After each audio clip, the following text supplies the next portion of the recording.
Shalom, kebenaran hari ini 19 Februari 2023 dengan tema Melekat pada Tuhan.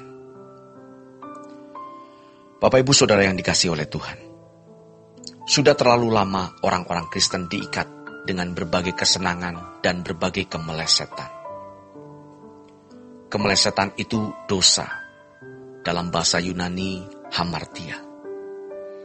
Memang kita mungkin tidak terikat dengan dosa-dosa moral, tetapi meleset. Tindakannya tidak tepat seperti yang Allah kehendaki. Tidak sesuai dengan pikiran perasaan Allah. Dalam hal ini, musuh yang paling berat adalah kewajaran hidup. Bicara sembarangan, memarahi orang sembarangan, membeli barang ini, barang itu, pergi ke sana atau ke situ, kita merasa berhak melakukannya. Padahal, mestinya kita tidak berhak lagi atas diri kita. Tetapi luar biasanya dan sekaligus mengerikannya, Tuhan tidak memaksa kita melakukan apa yang tepat seperti yang Ia kehendaki. Ia tidak memaksa, walaupun Ia menghendaki demikian. Ini yang harus menjadi kegentaran kita. Jadi kita sudah harus mulai hari ini melepaskan segala sesuatu. Kalau kita mau menjadi muridnya. Artinya kalau kita mau menjadi serupa dengan Yesus. Kalau mau menjadi utusan Tuhan. Kalau mau dimuliakan bersama Yesus. Diperkenan masuk ke dalam rumah Bapa. Jangan merasa berhak memiliki sesuatu termasuk kesenangan. Mari menjadikan Tuhan satu-satunya kesenangan dan kebahagiaan kita.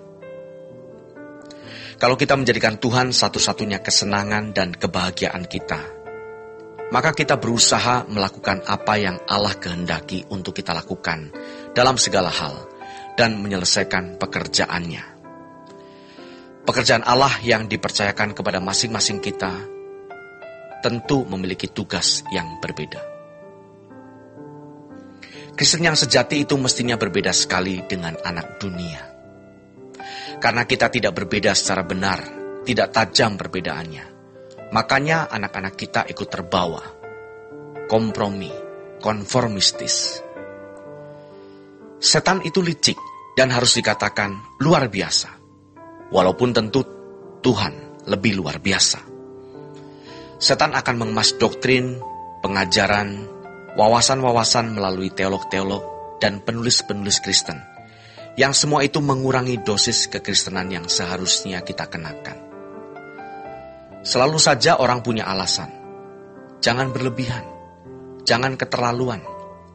Tidak usah ekstrim-ekstrim. Jangan terlalu fanatik.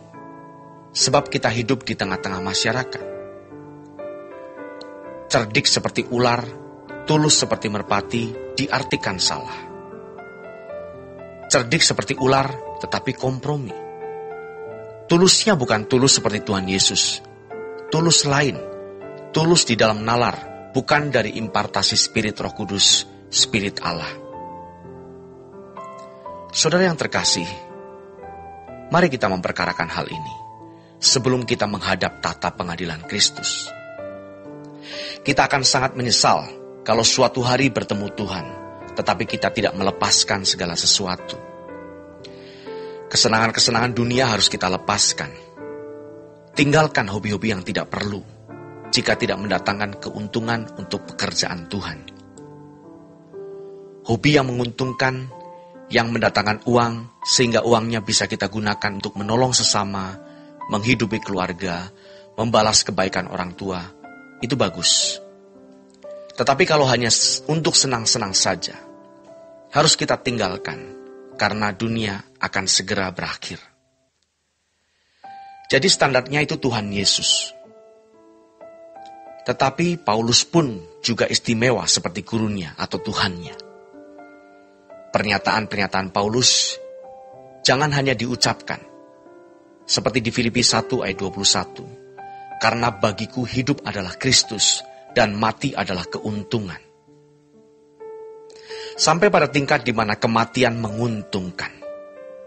Ini bukan omong kosong, tetapi harus benar-benar kita alami, kita hayati. Dengan cara ini kita menyelamatkan manusia. Orang-orang yang sudah lama hidup dalam ownership, dalam pemilikan terhadap dirinya sendiri. Betapa sulitnya melepaskan segala sesuatu dan mengarahkan dirinya kepada Tuhan. Tuhan bisa membaca apakah kita masih melekat dengan apa yang ada pada kita atau hanya melekat kepada Tuhan. Bagiku hidup adalah Kristus dan mati adalah keuntungan. Jangan hanya menjadi slogan saja. Sampai level ini, kita baru bisa menghayati dunia bukan rumah kita. Kehidupan Rasul Paulus itu berstandar Yesus. Maka dia berani berkata, hidupku bukan aku lagi, tetapi Kristus yang hidup di dalam aku. Dan hidupku yang kuhidupi sekarang di dalam daging adalah hidup dalam penurutan dalam Anak Allah yang telah mengasihi aku dan menyerahkan dirinya untuk aku. Kalau Yesus dulu waktu hidup di dunia, prinsipnya adalah makananku melakukan kehendak Bapa dan menyelesaikan pekerjaannya. Sekarang ketika Yesus naik ke surga dan kita meneruskan estafet tugas yang Bapa berikan kepada Yesus, maka kita juga harus punya prinsip yang sama. Makananku melakukan kehendak Bapa dan menyelesaikan pekerjaannya. Kehendak Bapa bukan kehendak Bapa sebagian, tetapi kehendak Bapa 100%. Ingat, kita tidak bisa mengabdi kepada dua Tuhan dan menyelesaikan pekerjaannya. Setiap kita pasti memikul tanggung jawab beban pekerjaan Tuhan yang khusus, yang khas, yang masing-masing kita harus tunaikan. Melakukan kehendak Tuhan dalam segala hal luar biasa sulitnya. Pernak-pernik hidup yang kita jalani hari ke hari seringkali membuat kita meleset. Tetapi kita mau untuk belajar tidak meleset. Setelah ini baru kita memiliki kepekaan. Kita tahu apa tanggung jawab yang Tuhan berikan kepada kita untuk kita tunaikan. Demikianlah renungan pada hari ini. Tuhan Yesus memberkati.